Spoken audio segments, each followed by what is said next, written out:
Welcome back, everyone. I hope you got your coffee, as I have mine. At the last session, we heard about power sharing with communities, relationship building, and respecting various knowledge systems when we're making informed decisions in policy research and other ways of acting within the Arctic. Next, we will have a discussion about political leadership and governance in the Arctic, which I'm sure will be interconnected with the previous discussions that we've had. And the panel will be moderated by Ms. Marisol Maddox, who is an Arctic analyst at the Polar Institute and has recently received her master's. Congratulations, Marisol. I'll hand it over to you. Great, thank you so much, Michaela. Yes, and I am so pleased to be the moderator today for the final panel of this awesome two-day event. I have really appreciated hearing all these different perspectives. So today we will be discussing political leadership and governance. Youth are not only the leaders of the future, many have already been elected to office, worked in international governance and policy, and contributed to Arctic decision-making. So this panel of youth leaders will identify some of the most important challenges of the Arctic we'll be facing as a region looking forward 25 years, as well as recommending actions that can be taken to help to mitigate those challenges. So we have 5 panelists here that are offering different perspectives. I will let them each introduce themselves and provide some initial remarks. So I'll just kick it off by handing the stage over to Katerina Kertasova, a NATO 2030 Young Leader. Katerina, the floor is yours. Marisol, thank you very much, and thanks to you and your colleagues for the invitation. It's been a wonderful event so far, and I'm really happy to be able to be a part of it. So I work as a policy fellow at the European Leadership Network in London, and I'm a global fellow at the Kennan and Polar Institute and the Wilson Center. And over the past few months, I participated in the NATO 2030 Young Leaders Program, which I will focus my introductory presentation on. So this Young Leaders Program was part of the NATO 2030 initiative. For those of you who might not be familiar with this initiative, there's currently a reflection process going on at NATO about how the alliance should adapt for the next decade and beyond. And this whole process should inform the drafting and the adoption of a new strategic concept at NATO, which is a core document that outlines NATO's purpose. It defines its tasks and the features of the security environment in which NATO operates. And to inform his thinking and recommendations, the Secretary General Jens Stoltenberg has appointed an expert group which produced a report in December last year. And he's also been consulting with representatives of the private sector, civil society, and younger generations. And within this context, 14 young professionals from across the alliance were appointed as NATO 2030 Young Leaders, including myself, to advise the Secretary General on NATO 2030. We were all aged between 25 and 35, and we represented diverse professional fields, so from lawyers and researchers to space engineers, journalists, and diplomats. And our task was to provide fresh thinking and ambitious moonshot ideas on how NATO should adapt for the next decade and beyond, so it can face tomorrow's challenges better.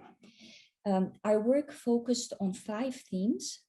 One of them was climate security and green transition.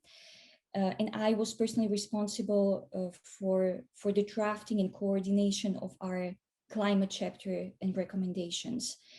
And this chapter focused on not only what the Alliance can do to better adapt its forces and equipment to extreme circumstances, but also how it could reduce its own ecological footprint and improve its situational awareness. 3 months ago in February, our Young Leaders report was published and handed over to the Secretary General. I think that our recommendations were well received, including our focus on economic resilience, responsibility sharing as a new metric, which we proposed should replace, the 2% spending metric, and emissions reduction efforts. So as some of you might know, we don't know how much our militaries emit at this very moment. It is very difficult then to speak about their emissions reductions or to set any targets. And we think that climate change in particular will be on top of NATO's agenda at the upcoming summit, which will take place in June, and when NATO starts developing a new strategic concept. So, our recommendation in this regard was that NATO helps allies measure their military carbon emissions, and in the next step, it helps them set voluntary emissions reduction targets. And of course, only time will tell which of our suggestions will be discussed at the June summit and which one of them will help shape the new strategic concept. But I really believe there's a genuine interest in this new approach to security. And so this was a bit of an overview of the NATO 2030 Young Leaders program. But I would like to use this opportunity to maybe tell you a little bit more about other ways in which NATO is incentivizing youth participation in transatlantic security. So to give you a few examples, youth constituted 35% of participants of the first NATO Engages event and 50% of its participants at the third NATO Engages event. In September last year, the Secretary General engaged with students from 10 universities across NATO to discuss the security implications of climate change. Last November, NATO organized the first ever NATO Youth Summit, which was attended by over 900 participants from 70 countries. And 2 months ago, NATO organized its first policy hackathon, which was also intended to contribute to this NATO 2030 reflection process. And one of the 5 hackathon themes focused on reduction of military carbon emissions. Later this year, the first intake of NATO young professionals will take place at NATO. And throughout the period of 3 years, these young professionals will be assigned to 3 different NATO bodies and spend a year in each. And within NATO, there's also a NATO Young Staff Network, which brings together young staffers to brainstorm innovative approaches across different areas. So in a nutshell, this is what NATO has been doing up to date. It is obvious that NATO is in a listening mode and that incorporating youth voices and hearing us out is high on the agenda. Thank you very much. Great, thank you so much, Katerina. I'd like to hand the floor over to Sam Shimlin to give his introductory remarks. Hello, everybody. My name is Sam Shimlin, Kanaitsi Indian, Siberian Yupik Eskimo. I think for context, I grew up in between a place called Gamble and Kenai, where we were on the edge of subsistence and on the edge of really the world, in my mind. I grew up in a place where we didn't have a grocery store, per se. We had our ocean, we had our traditional ways, and we had the land that was around us. And in growing up there, I've watched as climate change has negatively impacted our communities and has changed really the face of the Arctic. And in some ways for the better and in some ways for the worse. Right now, I head up I sit as the vice chair of the Arctic Youth Network, which is an international organization committed to building capacity for advocacy in rural and non-rural communities in the Arctic and outside of the Arctic. We have a number of different projects going on right now. We have a working group working to create feedback for the BBNJ revision that's going to be happening soon. We have working groups working to identify areas for opportunity for Indigenous peoples and others as well. My background policy, I guess, stems from working with actually one of your Wilson Fellows, Lieutenant Governor Malott of Alaska. I sat on the climate action leadership team for the state where we came up with the climate policy for Alaska.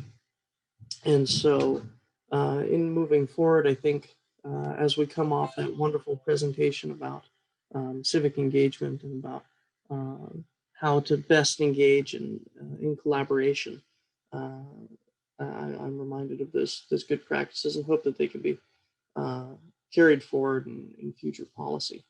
Yeah, so that's me. Thank you. Great, thank you so much, Sam. I'd like to hand the floor over to Secretariat Poulsen of the Inuit Circumpolar Council of Greenland. Hello, nguwit ko anak. May solidud o kang mga sa kaningwame at sa kapanga. Inuwa nga kalasino nanin ngani. Thank you. Like Marisol said, my name is Sekaningwak, and I'm an Inuk from Kalasinunaat, Greenland. So my work is mainly around decolonization, revitalization, and mental health. But I wanted to do a quick remark on decolonization in political governance. And I'm going to start off with using Greenland as an example, because Greenland is very looked up on because of our government being, like, we have our own government while being under the Danish kingdom. But still, even though we have our own government, our government is still very much colonized. Now I'm going to explain that quickly. So while not all political scientists were supporters of colonization, the study of politics and their way of thinking is still very much influenced by colonial assumptions. So in that way, political governance still tends to have colonial tendencies and are therefore not fit for regions of indigenous peoples, for example, the Greenlandic government. And when you look at political governance, it usually has, under that, it usually has education and health and etc. And as long as the political governance and political science continues the way that it is right now, especially in Greenland, it will still be Eurocentric and therefore colonial as well.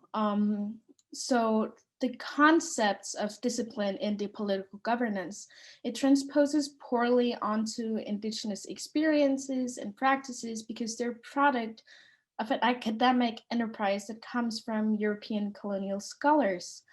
So when we look at that, the way that political governance still tends to have colonial tendencies, and the concepts of discipline are a product of an academic enterprise that comes from European colonial scholars, many would say that this is very radical to say, but when you look at what I've just explained, you could say that Greenland is still a colonized country with the way that our political government is being ruled. So kind of like a quick recap, I guess, or more like not a recap, just like finishing it off. So how do we indigenize or decolonize political science is that listen to indigenous peoples, their needs, their way of living, their ideologies, and just way of thinking. And that means we have to decolonize ourselves because we are socialized to view the colonial norms as the norms. So yeah, that's pretty much what I had to say. Bueno. That's great. Thank you so much. I'd like to hand the floor over now to Petter Lindstrom, a political science student at Umea University. Petter, the floor is all yours. Yes, well, thank you. I'm Petter. I'm a student of political science with a wide background in various civil society functions. I only barely have my bachelor's degree in political science, so I will not accentuate any academic research or anything. I will instead try to communicate concerns that are most prominent amongst my youth in my surroundings. And I will be addressing three main aspects that I believe will dominate future governance. The first one is climate, the second one is climate, and the third one is climate with a sprinkle of democracy. And since my expectations of the politics of the future is the following, sustainable climate action will be achieved in like the really tiny intersection between four main concepts. The first one is the arrival of serious climate consequences. The second one is critical levels of awareness of these consequences, and this awareness is could be expected to be moderated by institutional medial actors. The third concept is sufficient political mandate and power of action. This is of really huge importance because well, it is moderated by sufficiently, if you say, vibrant and vital social capital through civil society. Because if well, the difference between dictatorship and democracy is everyone gets to share their views, but nothing gets done, and dictatorship is everything gets done, but no one gets to share their opinion. And to be able to counter global scale climate change, we will have to get stronger political mandate and stronger political power of action at the cost of democratic institutions, to some extent at least. And the importance of civil society on the matter is that civil society must be strong, and civil society and educational institutions needs to be strong enough to be able to, for society to be able to survive through stronger political mandate.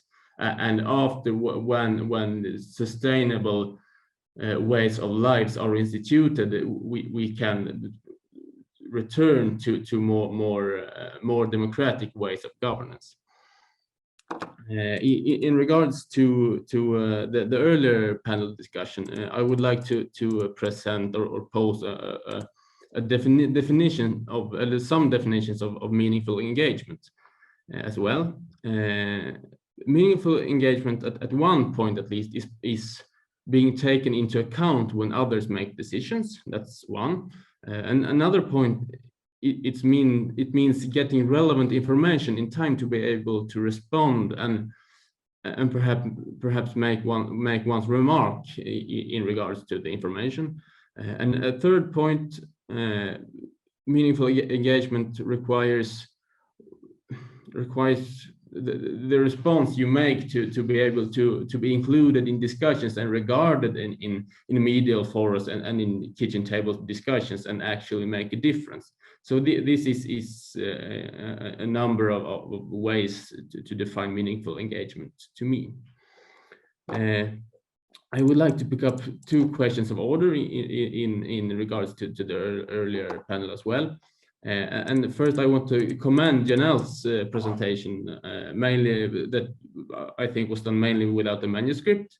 And it is incredibly easier to follow people's points, even when their English skills are as bad as mine. But it could come at the cost of professionality, but will yield more constructive discussions.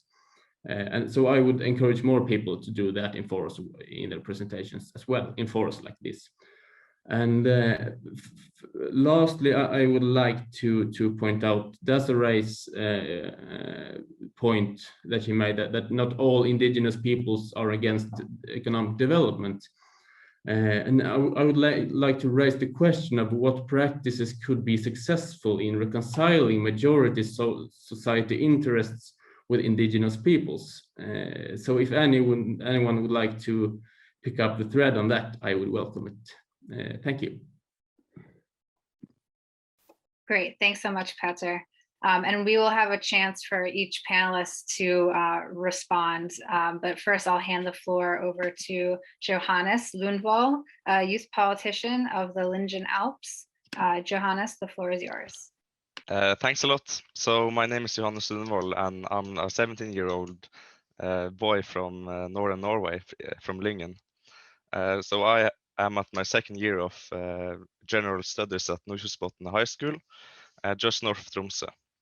And I started my political journey at the pupil council at my elementary school, but it quickly developed into more than that. And today I have been the leader of multiple youth councils in the region, and have got a lot of experience with that.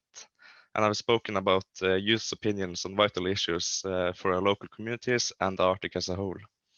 But today I want to talk about democracy, about the struggles that it is experiencing and some solutions. But before I get into that, I want to take a detour into the past. Democracy is said to have been invented in ancient Greece. It was a kind of revolutionary idea at the time, that ordinary people were capable of dealing with the biggest issues of the time, and they didn't need to rely on a single supposedly superior ruler. And it was a political system, a way of doing things, and a democratic technology appropriate of the time. But if we jump ahead to the 19th century, democracy was having another flourishing moment. And that was the idea of representative democracy, that you elect a bunch of people to look after your best interests. And if you think about the conditions at the time, the fact that it was impossible to gather everybody together physically, and they didn't have internet or phones, it was a kind of democratic technology appropriate for the time. And if we go to the present time, we're living through a crisis of democracy, or what I would call a crisis of representative democracy. People don't have trust in the system or the establishment or politicians, however you want to phrase it. They think it's a flawed system, fundamentally not working. And we see this crisis of democracy take place in many different countries. In places like Hungary or Turkey, you see a very frighteningly authoritarian leaders being elected. And here in Norway, only 65% of voting age people voted in local elections in 2019, not more than half. And this crisis of democracy has many roots, but one of the biggest one is that we haven't upgraded our democratic technology.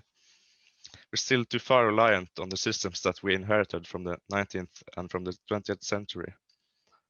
The world has become more connected, more complex, and in need of international cooperation never seen before in regards to, for example, the climate crisis. Now, that doesn't mean we should just throw out everything that's working about the current system. I think we will always need representatives to carry out the complex work of running day-to-day modern world. But I think we have to look back to move forward, back to ancient Greece. We need to move towards a kind of everyday democracy, a democratic system closer to people, giving us more meaningful opportunities to be involved in it, giving us a sense that we're not just a part of a government on one day every few years when we vote, but we're a part of it every other day of the year. And this everyday democracy needs to hit two criteria, in my opinion: high participation and high quality public discussion. So here I can draw up some experiences from my time in youth councils. In 2019, the parliament passed a law mandating every municipality to have a youth council here in Norway. Now, a few municipalities have had youth councils for up to 25 years, but a lot didn't even have one.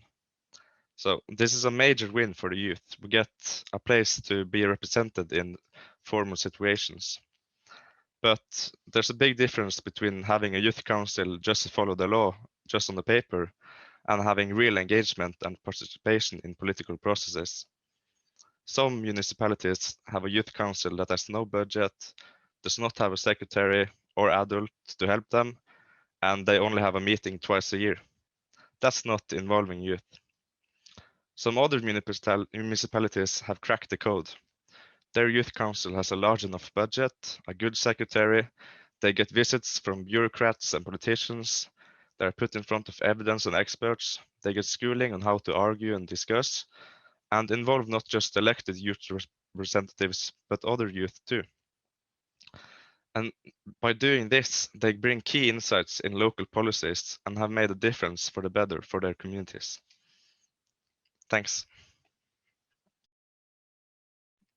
Great, that was wonderful. And that's really fascinating. I didn't realize that it was actually a law that was mandating municipalities to have those youth councils. And I'm curious, is that only something that exists in Norway then? I think I haven't heard about it a lot of other places, but there are some forms of youth councils around, but I don't think any country has mandated every municipality to do it. Very interesting. Okay. Well, so I would encourage our viewers, if you would like to submit any questions for the panelists, you can send an email to Polar, P-O-L-A-R, at wilsoncenter.org. Again, that was polar@wilsoncenter.org. And until then, we have other questions to address. So first, I will open it up to you, the panelists, if any of you wanted to respond to some of your fellow panelists. You all offered very different perspectives. So I'll just open the floor and you can just indicate if you would like to respond.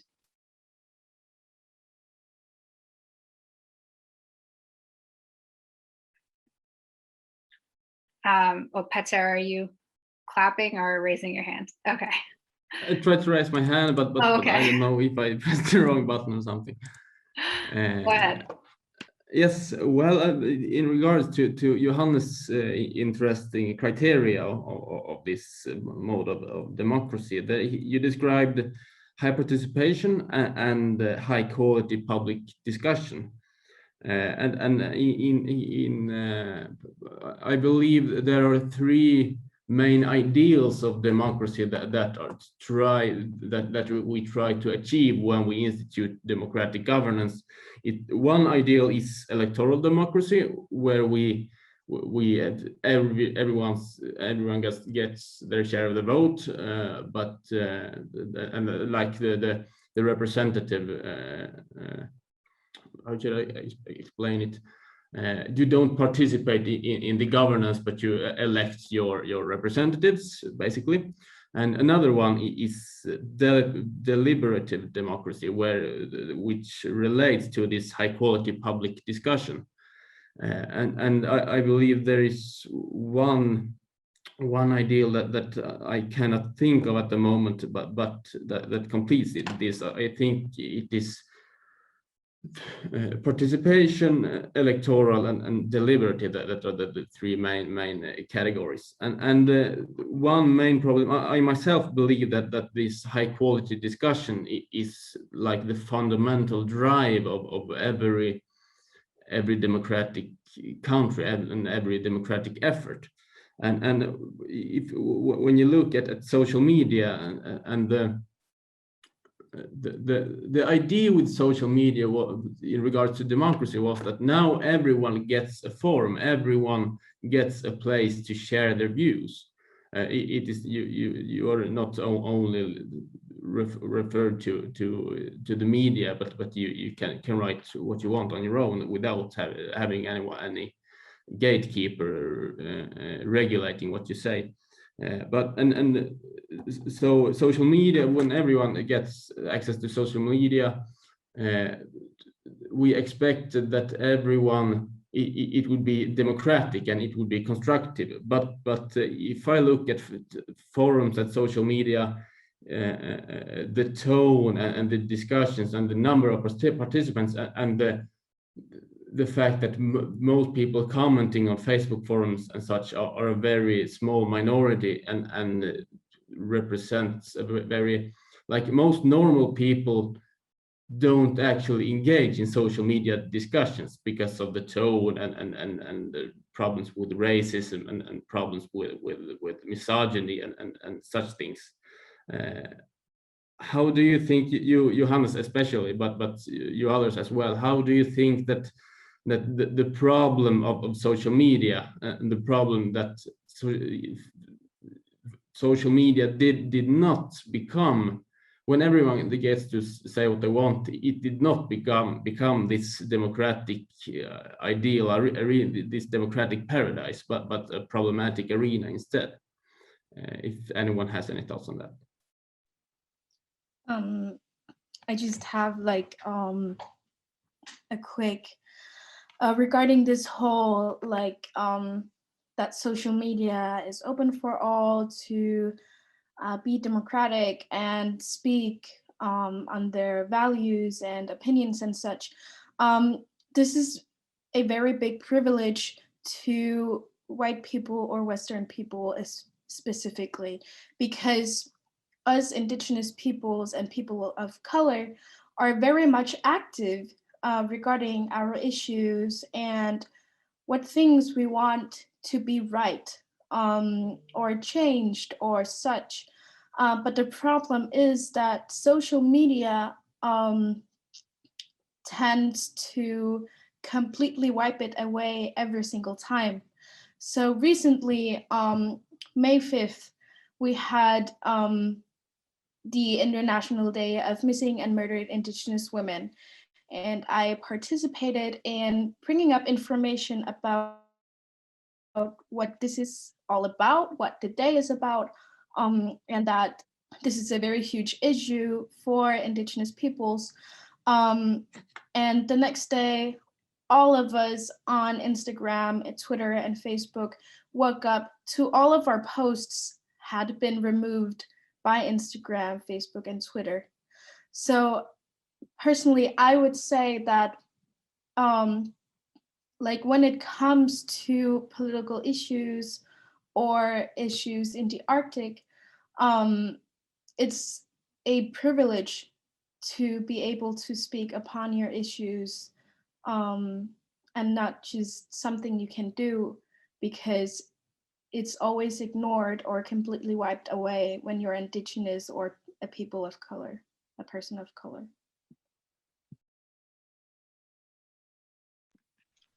Johannes, would you like to respond? Yeah, I want to bring up 2 points. One regarding like using new technology for democracy, and one with Indigenous people and how to represent them. Because here in Norway, we have a bad history about trying to assimilate or like remove the Sami people and the Indigenous people living here. We took the children away and put them in schools so they could only speak Norwegian and not their Indigenous language. And that's really bad, and we're done with that. But like, we're not perfect. And for example, there have been cases against the Indigenous people this year and such, but we have made progresses. For example, we have a parliament for the Indigenous people. It's called the Sameting, where they only Sami people get together. They have funding. They're in the law. And they have a big influence on how policies are being made and formed here in the north. And they are experts on Sami people and Sami politics. So they are the people to go to when you want to do something in this region.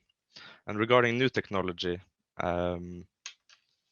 when Uber arrived in Taiwan a few years ago, they tried to use online consensus forming. So they launched the app called Police, where people just could go and start discussion about how to regulate Uber. And this app, using machine learning and a bunch of other techniques, encourages good discussion amongst those participating. And it allows them to put up proposals, and which are then discussed, voted on, knocked back, refined until they reach something like 80% of consensus. So I think we can use apps and technology in new ways to get politics formed by ordinary people. And on social media, you have polarization, you have echo chambers. Like, I know people who just get right wing or just get left wing, like propaganda, you could say, or people don't want to talk, or they have distrust in others. And it's also very algorithmic and censored, some platforms. So the social media are not perfect for opening up democracy. We have to look in other ways. Thanks. Petar, go ahead. Yeah, well, in response but to comment on Stefan Iwak's comment, you said that you were completely filtered out by social media. What have you had any experience with such treatment before, and what motivations do you get, or why do you think that happens? And then in response to Johannes, you spoke about a system of polling, or like a small forum for direct democracy or public debate. Were there any rules in this forum? Were there any, like, what rules is needed in a public discussion forum to make it enhance democracy and not produce these echo chambers and filter bubbles?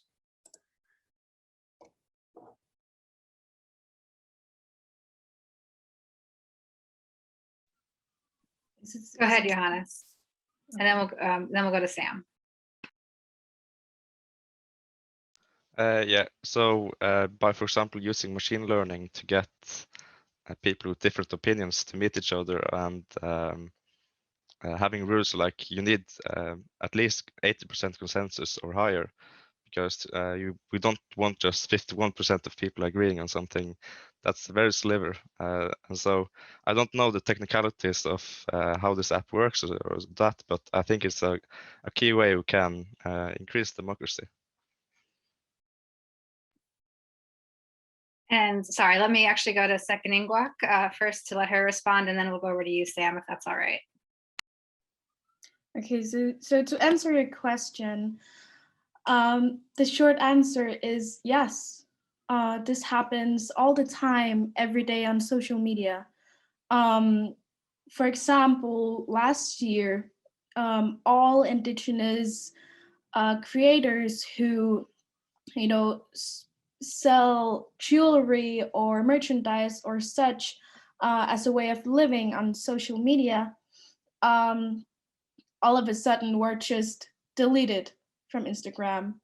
And this was only Indigenous creators that experienced that. So this is a very well-known phenomenon happening on social media, that Indigenous peoples get filtered off for basically just existing. And there can be a lot of explanations on it. It can be racism, it can be colonization, it can be denial, it can be a lot of things. The real reason we don't know. But the very real thing that we do know is that this is a very big phenomenon, and a very big issue that is happening on social media.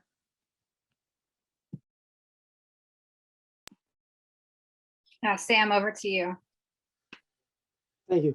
Well, I think, Johannes, you touched on something here, which was that we're constantly improving.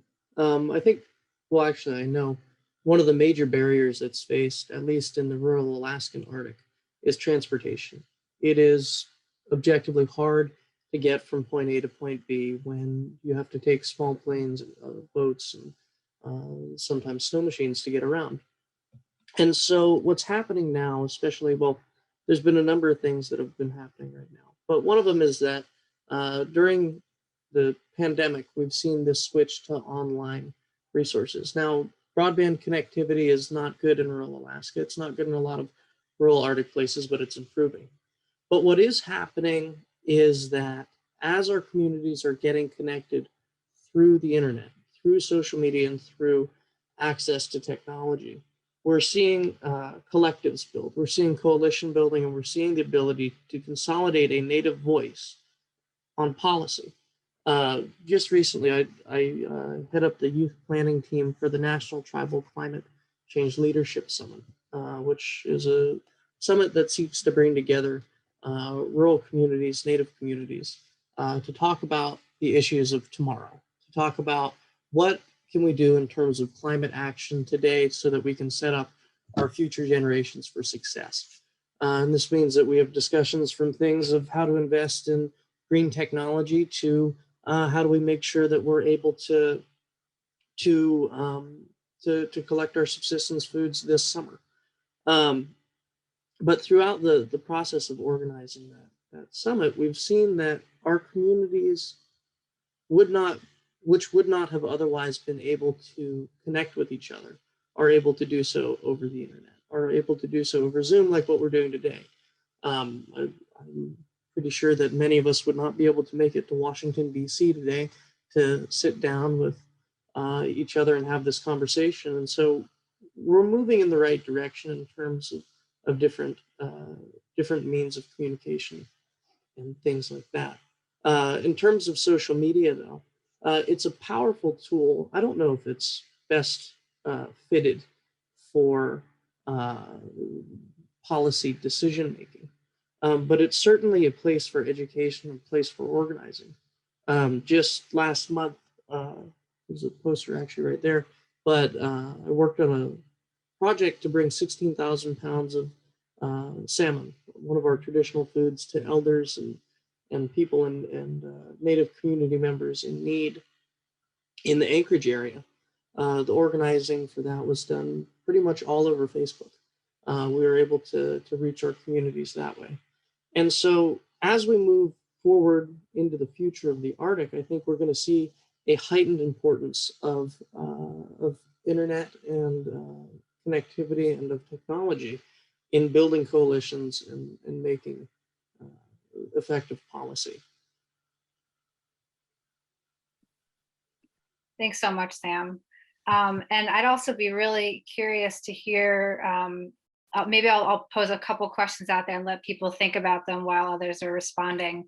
But Sam, especially since living on St. Lawrence Island in a part of the Arctic that is going to be seeing more activity. We're looking forward, we know by 2024 that Putin has decreed there to be 80 million tons of cargo transiting that region.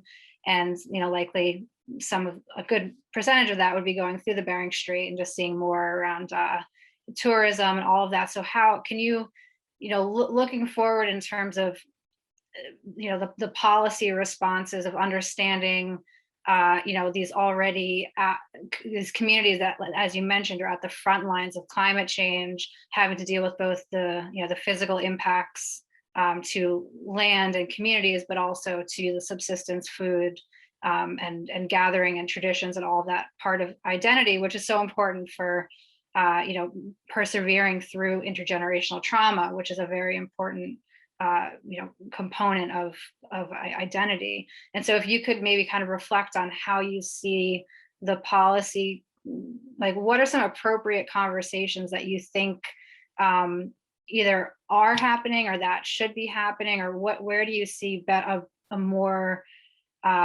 better role for the policy community to kind of really account for that?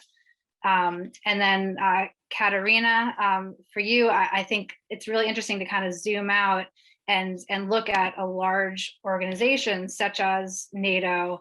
And I'm very curious if you could discuss, what was the impetus for NATO's engagement of youth, and if there was much recognition of the need to address climate change prior to those conversations with youth. And then I know you were really instrumental in a lot of that climate language in the NATO 2030 report. And so I'd really like to kind of hear about maybe some of the experiences of developing that language. So maybe if you want to start there, and then we can move back to their panelists. Sure, thank you, Marisol. Maybe I'll start with your first question, so why is NATO reaching out to young audiences. And I would say that, of course, here I'm speaking in a personal capacity. I don't work for NATO. I don't represent NATO. So this is my own analysis or my own perception of things. So I would say that there are three main reasons. The first one is that NATO is really looking for, innovative, fresh ideas. And I think that our generation, in comparison to the previous one, we are more courageous to put the bold ideas out there and also put forward thinking that is free of this, political tunnel vision. So I think that's the first reason. The second reason has to do with the fact that, NATO just celebrated 72 years. And, this is a post-Cold War generation. And I think this outreach really helps NATO engage with audiences that might not know what NATO is about, how it has adapted over the past 7 decades, and who might be questioning its raison d'etre. So I think it's really an opportunity for NATO to, on the one hand, increase awareness of the alliance, also increase the support among the youth, and you stimulate greater interest in defense and security discussions. And the last reason is that, as I've mentioned in my introductory remarks, NATO 2030 is a forward-looking process. So we are looking at how we should adapt for the next decade and beyond. And I think there's really this acknowledgement that these policies are long-term and they will only work if the young generation feels the ownership and feel some sort of a responsibility for their long-term implementation. So I think this is one of the reasons why we have been involved in this reflection process. And as regards the climate input, I just want to say that, the Young Leaders Report was part of the larger mosaic. So there were multiple sources of input towards this reflection process. Climate change is not a new subject for NATO. I think NATO has been looking at environmental issues since 1969. Climate change is mentioned in the 2010 strategic concept. So the toolbox is already there, but as you know, NATO is working on the basis of consensus, and this consensus for doing more on climate change is still building. All member states have signed up to the Paris Agreement, but they really differ on the extent to which this should be a NATO issue, and also how fast the energy transition should roll out. So climate change is not a new topic to NATO. The consensus is building, so there is more willingness to do more on climate. And I don't want to take too much of the speaking time. So I think, the groundwork is there, and now it's a really good time for NATO to capitalize on the current political momentum to do more on climate as an organization. That's very informative. Thank you. And Sam, if you'd like to respond, and then second Ingyak, if you would like to give a Greenlandic perspective in terms of some of the changes that Greenland is also seeing, and maybe how the policy community can be, is there sufficient recognition of what that means for the Greenlandic people, and then especially as Greenland is kind of looking at what it means to have full work towards independence, if you think that there might be some opportunities to address some of what you had brought up in your initial remarks about this kind of colonial legacy of what government looks like, and how much do you think there is potential for that to be tweaked as Greenland works towards kind of realizing its own identity separate from Denmark. So Sam, I'll hand the floor over to you. I think first I'm going to respond to the questions that you'd asked, and then touch on something that Katarina had been saying. But we face a reality in the Arctic, and that's that it will soon become the future of commerce, the epicenter of commerce. As you see the Northwest Passage opening up and the lack of sea ice on our North Pole, shipping will happen. I remember when I sat on the climate action leadership team for Alaska, the question wasn't, the question that we contemplated wasn't if we will engage in commerce and if we will engage in shipping, it was how. How can we make sure that we have responsible regulations, that we have community input, and that we protect our Indigenous and rural communities while also allowing them to engage in a larger economy and setting up a framework that makes it so that these communities, if they want, are able to gain access to that economic market. And so in building that policy, in building policies around shipping and around future commerce in the Arctic, we're watching as there's a shift away from oil and gas. We're watching as there's a shift away from extractive industry, at least in Alaska. And we're watching this kind of transition to more green energy, green power, different types of commerce. And I think what's going to happen is that we're going to see a very large switch towards shipping. And as we see more and more ships come through, as you said, I'm from Gamble. We're right in the middle of the Bering Sea, right between Nome and Russia, about 30 miles off of the Russian peninsula there. And so boats are going to be going on either side of this.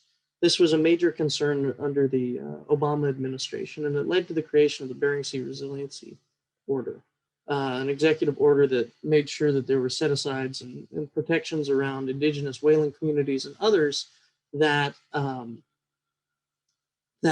so that subsistence hunting and subsistence activities were able to take place without being interfered due to large ships coming through. Thankfully, under the new Biden administration, that order, or the substance of it rather, has been reinstated. And what we're seeing is a better shift towards policy under Secretary Holland. In terms of creating policies for the new Arctic, as Katerina was saying, good policies that have investment and that have longevity come from youth, come from the people on the land.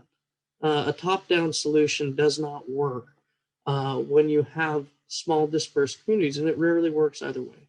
If we're going to address the climate problem and build a sustainable future that introduces rural communities into economies that they want to engage in, we need to make sure that policy comes from the bottom up, that policy is built through consultation and collaboration with Indigenous communities and the people on the land.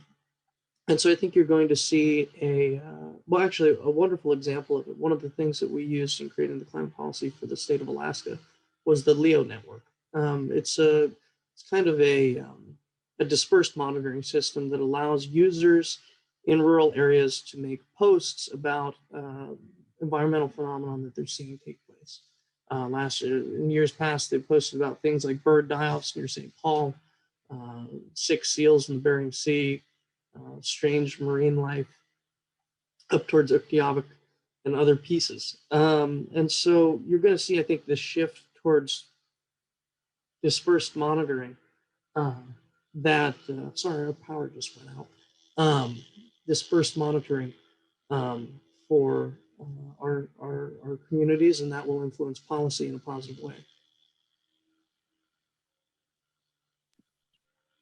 That makes a lot of sense. Thanks, Sam. Second Ingwak, would you like to respond? Yes. So I'm not extremely educated in climate change, as my work doesn't revolve around that. But obviously climate change is extremely important, especially regarding the Arctic. Now, like, we have a lot of youth here that are very engaged in climate action and things such as that. But what I do see is that in the political governance, they're not that engaged in it as the youth are, which can be quite problematic. But the way that I see it is that decolonization and revitalization of culture is very much tied to climate change, as industriality is a very huge factor to climate change. So, and the thing is also that industriality in Greenland has very much impacted our nature, our culture, and our way of living. We see changes every single year, every single day, on our animal patterns, like the seasons that they start to come, or changes in their behavior as well, and our sea ice, which is the most important part of our hunting culture in the north of Greenland. When you look at the hunters of North Greenland, they haven't had any income since August due to the sea ice not being safe enough, and there not being enough sea ice, meaning that they haven't been able to hunt in any way. And the government didn't do anything really. They did give a little bit of support in the end after we started a petition on giving them some sort of income so that they could survive, because here in Greenland we're extremely isolated. We're an island, and all of our food is imported mainly from Denmark, which first of all is not sustainable at all because it comes through plane or a ship. So my point is that the way that the whole thing is ruled as of now is just harming Greenland and our culture even more. So if we need to, when you look at an Indigenous perspective with climate change, it's extremely important to go over and support our traditional way of living, and supporting our hunters and such. And also, this is a bit radical to say also, but like to educate Western people on veganism not being suitable or sustainable for Indigenous peoples. In fact, in the Arctic and for Indigenous peoples, it's harming our nature a lot more to go vegan than in the Western world, as all of it is imported, and actually as well is not biologically fit for our bodies as well. Yeah, I've actually seen some absolutely fascinating research about just some of these traditions that have come about in Indigenous food culture, specifically in Greenland, like around fermented, fermented, I think they were like mussels inside the like walrus.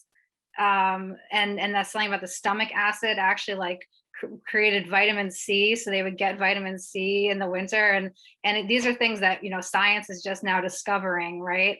But it's like these are, and it goes back to what the previous panel was also discussing about this kind of embodied knowledge that Western science has to kind of catch up to in some ways, and realizing that it's brilliant because it evolved over thousands of years. And so and that's an area that I think is really interesting, and I hope it can be reframed to kind of challenge some of the like aggressive vegan rhetoric, because I agree that's not healthy, and especially in the Arctic, it's just kind of, I think, reflects a lack of understanding of the region. But Petter, I saw you had your hand up. Would you like to reply? Yeah, I had a response to Sam. And I guess you could judge the relevance of the question yourself, but you spoke about the relative strength of bottom-up approaches rather than top-down ones.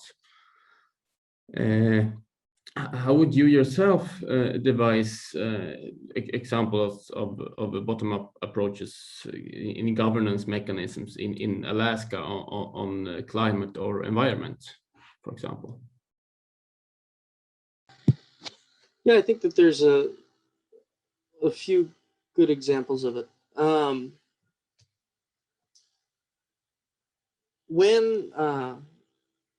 Yeah, so the viability of a bottom-up approach relies on investment of the community where you're kind of gathering information from. Alaska is a state that you can stretch from, I think it's Ohio to the bottom of California. A one-size-fits-all solution doesn't work. So if you're looking for one-size-fits-all solutions, one, they usually generally don't work, and then two, you can't really build one of those from a bottom-up approach. So you're looking at systems of governance that are local in nature, that are tailor-built to a community, and that are rooted in knowledge that has been built up over tens of thousands of years and rooted in the community where they're being derived. One of the examples of policy that emerged through kind of that evolutionary track is the example in Alaska of an exemption for native language teachers. Native language teachers in the state of Alaska do not need a master's degree in teaching in order to teach our languages. And this was a policy that was brought through by village councils getting together and saying, why are we not able to have a native language class when our community speaks our native language put into our native school that is in our community? Why are we being limited by this Western idea of educational standpoint or educational progression? And so village councils got together and lobbied the state to change that rule. Another piece was in the building of the climate action plan for the state. When we launched our effort, it was the governor called together a group of 25 of us. We had, I was the youth representative, and then we had individuals from native corporations, from industry, from timber, from fishing, from tourism, from green banks, from all of the different sectors and communities of the state that came together to try and talk about what we could do moving forward. In putting together that policy, what we did was travel to rural communities and sit down and say, what does your community need? What does your place need in order to be successful, in order to be healthy, in order to be resilient? How can we build a more climate resilient community that's able to practice subsistence in the face of changing weather patterns and migration routes? And so there was a number of pieces that came about from that.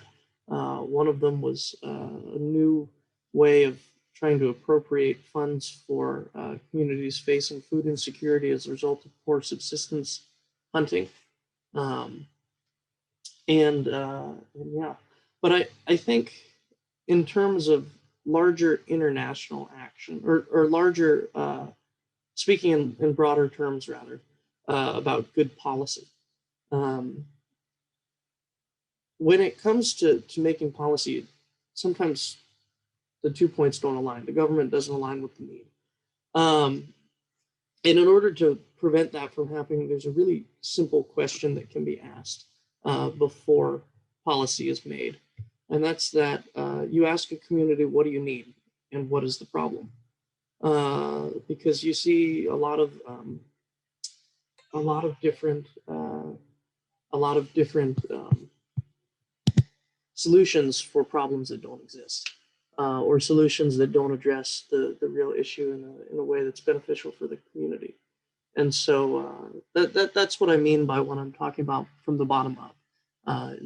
It's kind of coalition building and aligning policymakers and community members, so that way a successful policy that is tailor-built to a community can be made, and that has investment from the community, that has viability, and that has a tangible goal that it's trying to accomplish. Petter, did you want to respond to that? Yeah, thank you. Those were some very concrete and very tangible examples. Would you say that the strength of the bottom-up approach is to achieve local adaptation, or is there any more fundamental value that is reached through bottom-up approaches?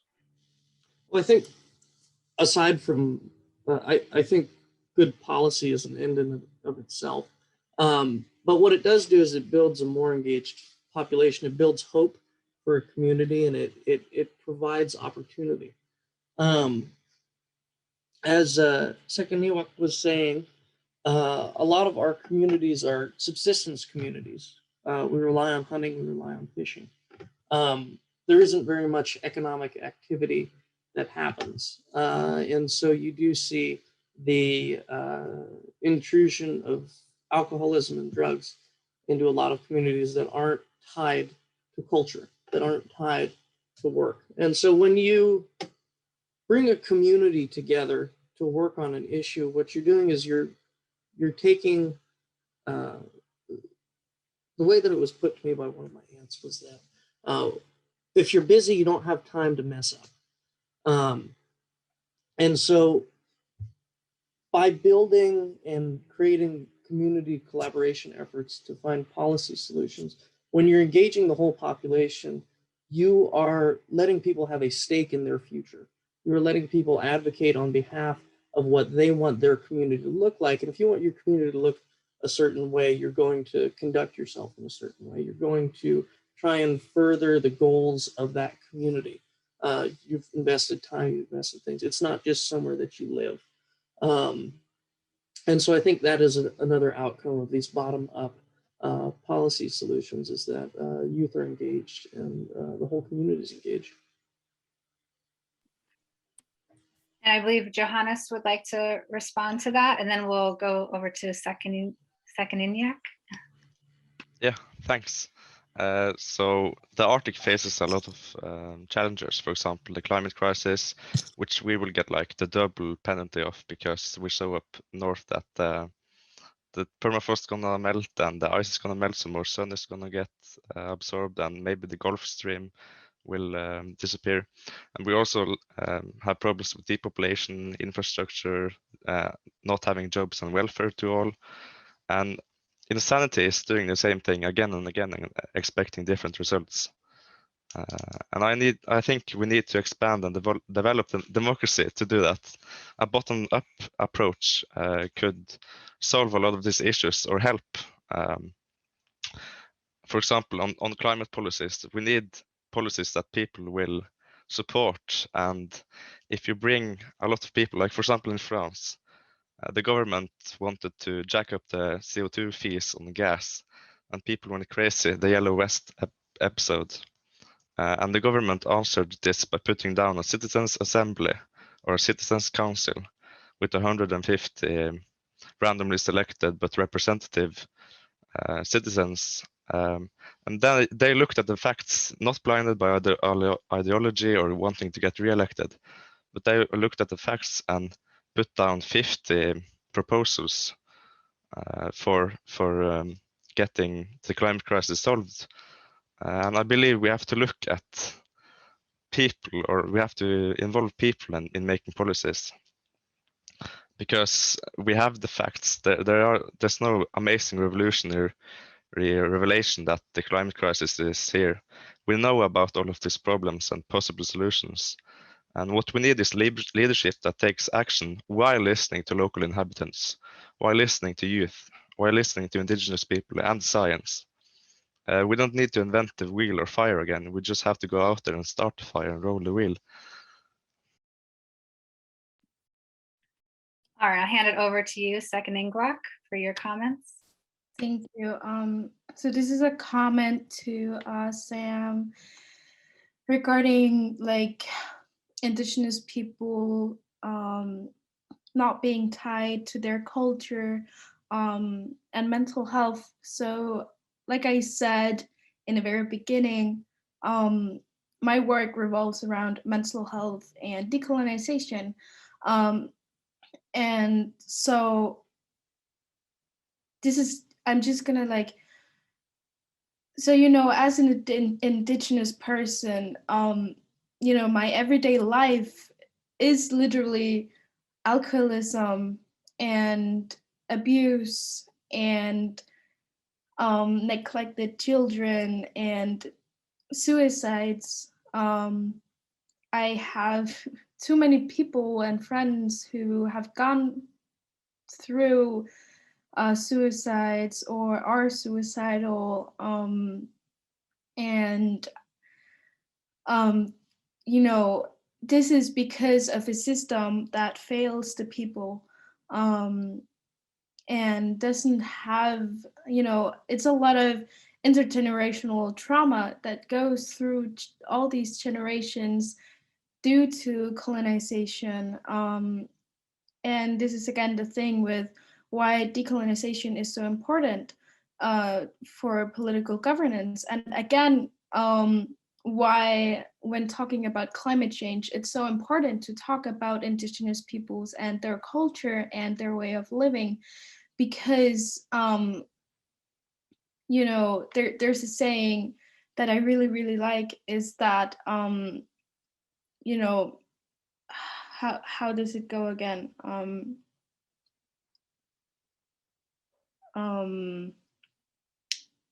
Decolonization is suicide prevention. And this is why it's so important for me to, when talking about political governance, is to talk about Indigenous peoples and decolonization, because Indigenous peoples are tied into every little thing: climate action, human rights, education, food serenity, really anything. So that's just like kind of a comment on why it's so important to me. I'm glad you brought that up. And yeah, I think the mental health dimension is incredibly important. I know in the United States, we have a very serious mental health epidemic. Actually, May has been decreed as Mental Health Awareness Month by President Biden. And suicide is actually the second cause of death in youth in the United States. And looking at it has gotten worse during COVID. The numbers have gone up. And so kind of thinking about, moving forward, where we will be experiencing more disruptions in multiple ways, whether it's, climate change related to biodiversity loss or shifting demographics. So, how, I'm wondering if you would like to speak further to this, or if anybody else wants to comment on perhaps how the policy community, like if you think the policy community is sufficiently, discussing and kind of thinking about mental health and that dimension of public health, really, because we need to have, healthy children who grow up to then become the healthy, contributors to a thriving society. So, how, if that's not sufficient, how can we be better, and how can we kind of, see more success with that? So kind of adding to that, when you look at Indigenous communities, mental issues are frowned upon and very much ignored, more so. And when you look at the history of Greenland as well, under decolonization, this was, I believe, in the 50s, 40s or 50s, around there, which is really not that long ago, less than 100 years ago. There was an experiment on taking children, Greenlandic children, bring them to Denmark, to teach them to become Danish, so that they one day could so that Greenland could be assimilated to Denmark. And when you look at that, children were picked out. So if you had mental issues as a child or a mental disorder, you were just kind of thrown away by the society because you were not fit to become Danish, to be assimilated. So, and since this is literally just 70 years ago, it still lives in us that people with mental issues are just thrown away and not good enough to bring the society up. Now, I myself live with bipolar disorder type 2. So everyday life is very struggling. Also, when you live in a community where mental issues are very frowned upon. And this is not just the community, it's also the political governance. Now, they always talk about it like, oh, we need to do something about all the suicides, but they never really do anything. And also the health system, it's super problematic. If you call someone looking for a psychiatrist or some kind of help, you have to be in a waiting list for around 6 months. And at that time, a lot of the youth are, their issues get so bad that they do end up committing suicide. And if you've tried to commit suicide, the waiting list is around 3 months. So, we really do not have enough political governance around mental issues here in Greenland, and that's also includes a lot of other indigenous communities, as of what I've heard.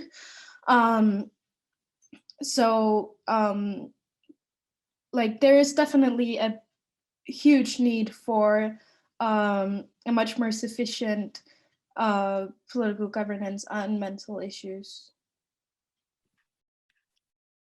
Thank you so much for sharing that. Yeah, it seems like a topic that's underexplored and definitely, I think, warrants more exploration.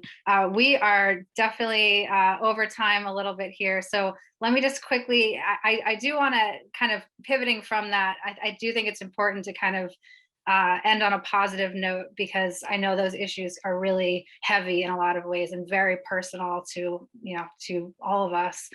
So, kind of looking forward, 25 years, what is something that you feel hopeful about? And if you could just kind of give a very short response, but just either something, a success that could be built upon that you think is really inspiring, or just like what do you think success looks or feels like? Anything that resonates with you. Go ahead, I'll just let you guys respond.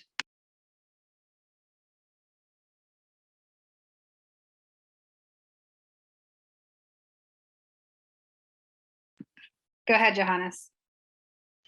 Yeah, what gives me hope is, for example, that I'm seeing proposals of people referendums in the parliament, or that being invited to events like this, and thanks for that, by the way, and politicians seeking out youth, or youth getting loud about politics, young people participating in political parties, councils, organizations. And in Norway, we had a climate strike where 40,000 youth protested from Svalbard to Oslo. And so we skipped school to do something more important than our education, and that is our future. We demanded change. And now climate is one of the most, if not the most important topic for people this election. And yeah, I think that a future I could envision too is that like people are involved in political processes on a much deeper way. People are engaged in politics. They aren't afraid to discuss it in an open and informed manner at family dinner, or you can get into a citizens' assembly discussing a regional plan, and politicians seek out youth when working on policies and actually listen to them. And people can submit proposals to parliament if they get enough votes, so that the political system is there for the people by the people. And this feels amazing, of course. But how do we achieve this future? Well, people have to get engaged in politics. People have to be demanded to be heard, and that policies should be made for them, for the common good.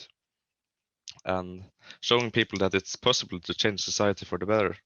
We might be complacent or such, but we actually have big possibility to change. And that there will be many hurdles along the way, polarizing, authoritarian leaders, isolation, populism, and today's systems not nudging in the right direction. But if we want to make it possible for people to, for example, demand a referendum or submit a proposal to parliament, elected representatives have to give away power. And are they willing to do that? That's the question. But it's hard to broaden democracy. You have to be visionary and try to change 100 years old rigid systems. But I believe it's possible. Great, thanks, Johannes. Petter, over to you. Yeah, well, in regards to my most important topics of climate, I think we are seeing main aspects of society actually aligning with coping and with dealing with climate change. We have the global environmental movement that gets like the engagement that the movement is seeing is very evolving in a very positive manner. The depiction of the movement in the media is becoming more and more in line with actually dealing with the problems, and the scientific relative consensus on the matter seems to be like these dimensions seem to align into an arena that actually could make some change in regards to the climate. Thank you, Petter. Anybody else want to mention what they see, where they see hope?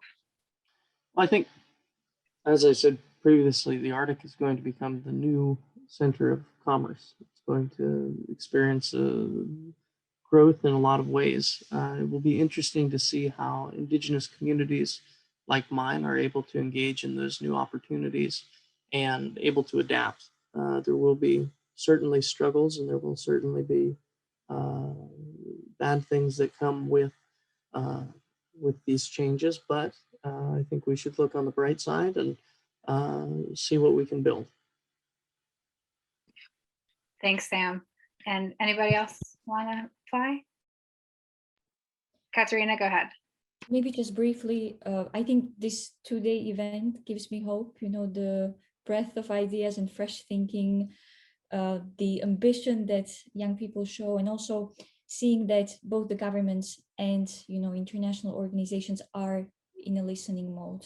And I think, to echo what Johannes has said, you know, really seeing what, you know, Greta Thunberg and, you know, the Fridays for Future climate movement has achieved, how they managed to push the discussion forward. You know, I think that's very promising, and that gives me hope for the next 25 years. Great, thank you so much, Katarina. And do you want to add anything else, Sequaniniac? Yeah, so I guess what I hope for the next 25 years is a world of more acceptance that listens to every single person, especially people of color and Indigenous peoples, and a world that actually wants to help each other out. Yeah, absolutely.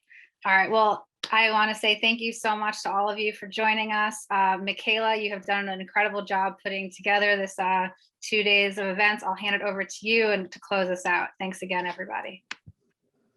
Thank you, everyone, and for ending on that note of looking forward to the next 25 years. As I think Dr. Mike Safraga said yesterday in his introductory remarks, we hope that this sort of initiative will continue for the next 25 years, so we can continue to hear how youth perspectives are evolving and bring in more youth and build more relationships and collaboration as we move forward. So I'd just like to thank you all for being so open and vulnerable and genuine about your perspectives.